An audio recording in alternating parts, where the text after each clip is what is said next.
Good day sa ating lahat mga kaibigan. Nandito naman tayo sa ating channel na Mercado Official po.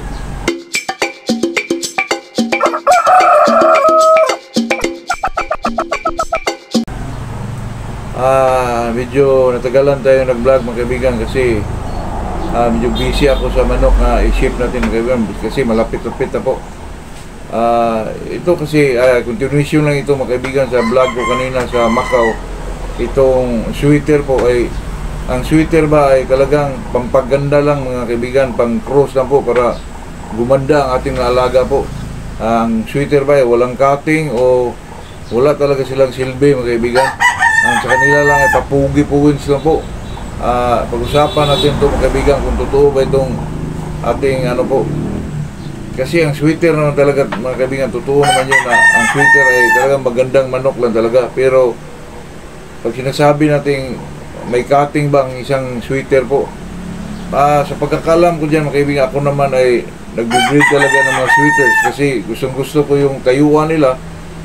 Pero mga kaibigan, sa yung ma-breed mga kaibigan ay hindi naman lahat, totoo na yun na nandun na yung marami ang palo ay talagang ang palo nila mga kaibigan, talagang may mga palo talaga sila. Pero sa pag-breed mo mga kaibigan, sa mga na-breed mo lahat, hindi naman may naiiba dyan mga kaibigan na mayroon din cutting, may ilag. Ilang bisis ko nang na-breed yung sweater mga kaibigan, pero hindi naman lahat na mayroon namang may timing, may ilag at saka may cutting po, totoo yan.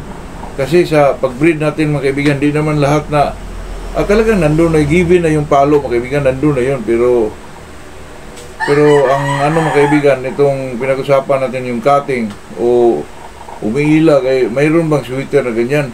Naku mga kaibigan, sa totoo lang ako, nag-breed ako ng sweater po, ay talagang may naiba po sa na-breed mo. Sa lahat ng mga offspring na produce, ay talagang naiba po. Talagang may superb ang cutting, may ilag minsan mga kaibigan, at saka talagang hindi naman natin pag-ilan, ang sweater ay may salta din. Pero kung tayo ay gusto natin gumagaling yung sweater natin, true selection sa mga kaibigan.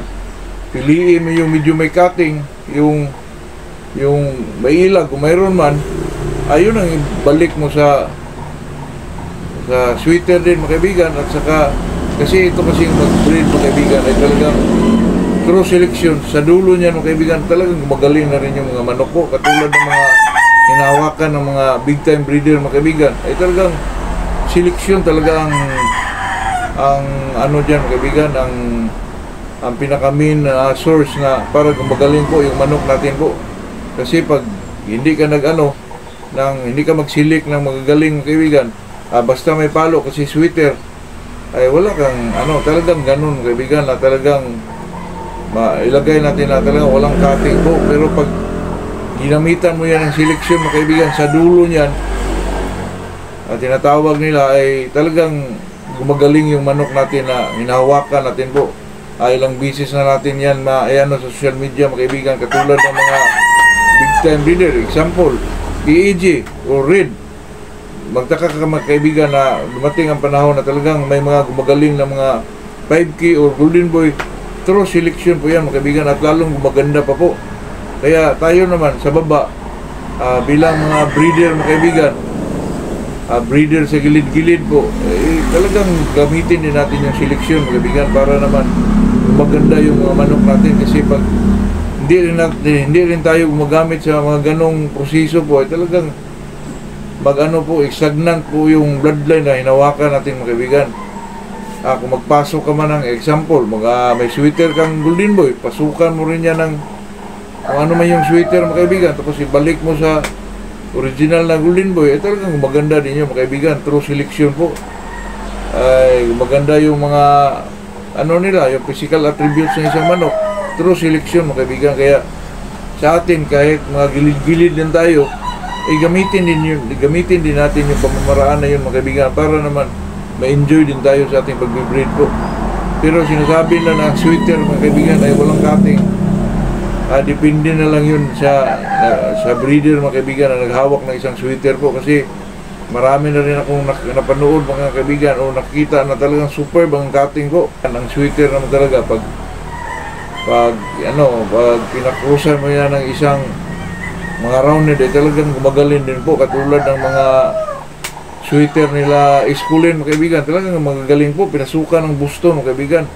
Kung talagang gusto tayong gumagaling ang sweater, mga kaibigan, ay pasukan din natin ang mga roundhead po.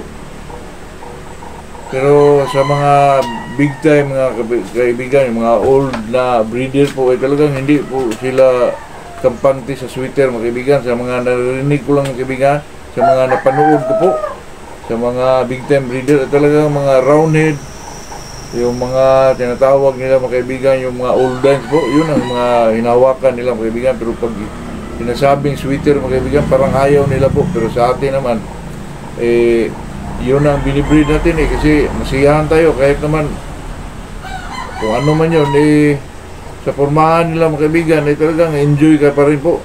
Kaya sa atin, mga kaibigan, ay kung ikaw ay isang magmamanok, mga kaibigan, ay talagang gawa natin ang paraan kung ano man yun. Pero sa akin, mga kaibigan, ang sweater naman talaga sa sinasabi ko na di naman lahat na pag mag-breed ka talagang may given na yung palo, pero may lumalabas din dyan, mga kaibigan, na superb ang cutting. Yan ang sinasabi kong seleksyon po. Kaya sa akin, mga kaibigan, bilang isang magmamanok, ay kung ano man yung may paganda natin sa ating pagbibreed po, ay talagang gamitin din natin, mga kaibigan. Yun lang po. Good morning sa ating lahat.